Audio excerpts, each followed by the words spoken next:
Hello everyone. जब हम बच्चों की शादी करते हैं तो क्या बच्चों की शादी में गुणों का मिलान करना सही है या फिर दिखावा है।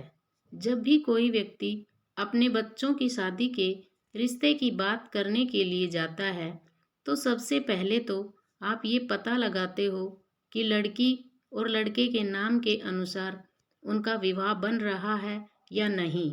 अगर बन रहा है तो आप बात को आगे बढ़ाते हुए लड़की या लड़का देखने के लिए जाते हैं, और अगर नहीं बनता है तो आप बिना लड़की या लड़के को देखे ही उस रिश्ते के लिए मना कर देते हैं। क्या बात है, क्या मानसिकता है लोगों की। खैर, चलिए बात को हम आगे बढ़ाते हैं। चलिए जी, जिसने इस रिश्ते को चलाया है उसका फ़ोन दोनों घरों में जाता है कि जी बधाई हो, लड़की और लड़के का नाम का मिलान हो गया है। वो लोग कल परसों में लड़की या लड़के को देखने के लिए आ रहे हैं। दूसरी तरफ से जी बहुत बढ़िया, बस अब ये रिश्ता हो जाए, जी समझिए कि हो ही गया। चलिए फिर मिलते हैं। चलिए जी, नाम का मिलान तो हो गया है, अब हम भी आगे बढ़ते हैं। लड़के के घर लड़की वाले पहुंचते हैं और सारी औपचारिकताएं पूरी करते हैं। उसके बाद लड़के वाले लड़की के घर वालों के घर जाते हैं, वो वहाँ की औपचारिकताएं पूरी करते हैं। फिर दूसरी मुलाकात में लड़की और लड़के को मिलवा दिया जाता है कि वो दोनों भी एक दूसरे को देख लें, समझ लें। लीजिए जनाब, अब ये औपचारिकता भी पूरी हो गई।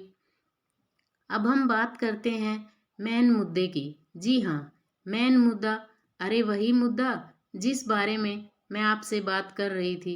जी हाँ, सही समझा आपने, गुणों का मिलान। पता नहीं क्यों जब लोग लड़की और लड़का देख लेते हैं, सब पसंद हो जाता है, सब सही लगता है, तो ये गुणों का मिलान और कुंडली का मिलान क्या मायने रखता है। किसी कुंडली को बनाने के लिए बिल्कुल सही समय की जानकारी होना अति आवश्यक है। माना कि आपको उसकी जानकारी है और उसी आधार पर ही आपने अपने बच्चों की कुंडलियां बनवाई हैं, पर क्या वो समय बिल्कुल सही है? क्योंकि जहाँ तक मुझे पता है, मैं जानती हूँ, कुंडली बनाने में अगर 1 सेकंड का भी अंतर हो जाए तो सारी ग्रह दशा बदल जाती हैं। खैर, मैं बात कर रही हूँ गुणों के मिलान की। लड़की और लड़के के कितने गुण मिल रहे हैं। जितने ज़्यादा गुण मिलेंगे उतना ज़्यादा अच्छा होगा इनका रिश्ता। इनके वैवाहिक जीवन में उतनी ही ज़्यादा खुशियाँ और सुख शांति रहेगी।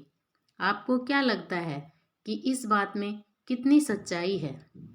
जी हाँ, सच्चाई। आप ऐसे क्यों चौंक रहे हैं? मैंने तो एक सीधा सा सवाल किया है कि विवाह के लिए जो गुणों का मिलान होता है उसमें कितनी सच्चाई है। इसके पहले आप पढ़ने के लिए आगे बढ़ें, उससे पहले एक बार मेरी बात पर गौर करते हुए सोचिए। कोई जवाब मिला, शायद कुछ के मन में कई सवाल हों तो कुछ के मन में कई जवाब। चलिए अब आगे बढ़ते हैं। जितना ज़्यादा गुणों का मिलान होगा उतना ही फलित होगा विवाह। क्या बात है। मेरी समझ में तो ये बात नहीं आती, क्योंकि अगर ये बात सच है तो दुनिया का हर माँ बाप अपने बच्चों की शादी बहुत ही सोच समझ कर, हर बात को जान परख कर, गुणों के ज़्यादा से ज़्यादा मिलान करके ही अपने बच्चों की शादी करते हैं। फिर क्यों आज हर दूसरे वैवाहिक जीवन में तनाव है, क्यों झगड़े हैं, क्यों प्यार कम हो रहा है, क्यों रिश्तों में अलगाव की स्थिति उत्पन्न हो रही है? क्या कभी किसी ने सोचा उन दोनों के गुण पूरे 36 के 36 मिल गए, फिर भी आज वो अलग क्यों हैं? ऐसा क्या हुआ कि शादी के 3-4 महीनों के बाद से ही वो अलग हैं? जहाँ पूरे 36 गुणों के मिलान के बाद भी आज कहीं रिश्तों में अलगाव की स्थिति है तो कहीं सिर्फ कलह की स्थिति। मुझे तो मात्र ये एक ढोंग, एक कोरी औपचारिकता ही लगती है जिसकी बलि चढ़ जाते हैं लड़के और लड़कियां। जी हाँ, क्या है ये गुणों का मिलान और कुंडली का मिलान? मन का एक भ्रम ही तो है जिसे मिटाने के लिए हम बच्चों की जिंदगियों को दांव पर लगा देते हैं। सबसे बड़ी बात जो मैं आप सबसे बोलना चाहती हूँ कि एक सुखी वैवाहिक जीवन के लिए जिन गुणों का मिलान होना चाहिए वो मेरी नज़रों में ये गुण हैं। आपसी समझ। एक दूसरे को आप इतना समझने लगो कि बिन बोले आप एक दूसरे की मन की बात समझ लो। दूसरा, विश्वास। किसी भी रिश्ते को बनाए रखने के लिए ये सबसे ज़्यादा ज़रूरी है कि दोनों के बीच का विश्वास का रिश्ता बहुत ही मजबूत हो, जो किसी भी प्रकार की बातों पर आकर ना टूटे। तीसरा है सम्मान।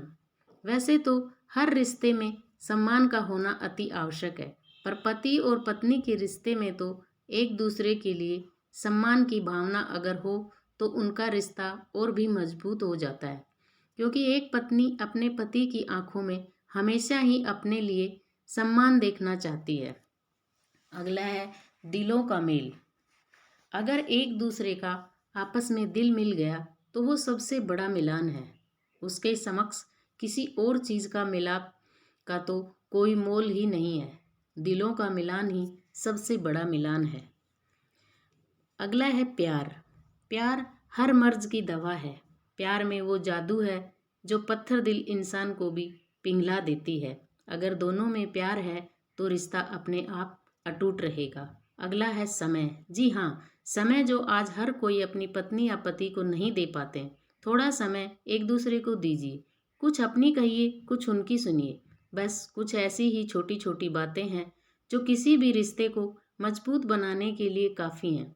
अगर ये गुण आपके मिल गए तो कभी भी आपके रिश्ते में टकराव या अलगाव की स्थिति ही नहीं आएगी। बाकी गुणों का मिलान और कुंडली का मिलान कोरी मन का वहम मात्र है। बस किसी भी रिश्ते की शुरुआत होने से पहले अगर आपके आपस में ये गुण मिल गए तो समझ लीजिएगा कि आपके रिश्ते का भविष्य काफ़ी सुनहरा है। ज़रूर बताइए कि रिश्ते में मजबूती के लिए किन गुणों का मिलान होना आवश्यक है। कमेंट करके ज़रूर बताएं। उन 36 गुणों और कुंडली का मिलान होना आवश्यक है या उन गुणों का जो किसी भी रिश्ते के लिए ज़रूरी है और जिससे ज़िंदगी का सफ़र सुनहरा हो जाता है। एक दूसरे को समझना बहुत ज़रूरी है। एक दूसरे का सम्मान करना बहुत ज़रूरी है। ये सब कुंडली के मिलाने से नहीं होता, बल्कि आपसी समझ से रिश्ता मजबूत बनता है। दोस्तों,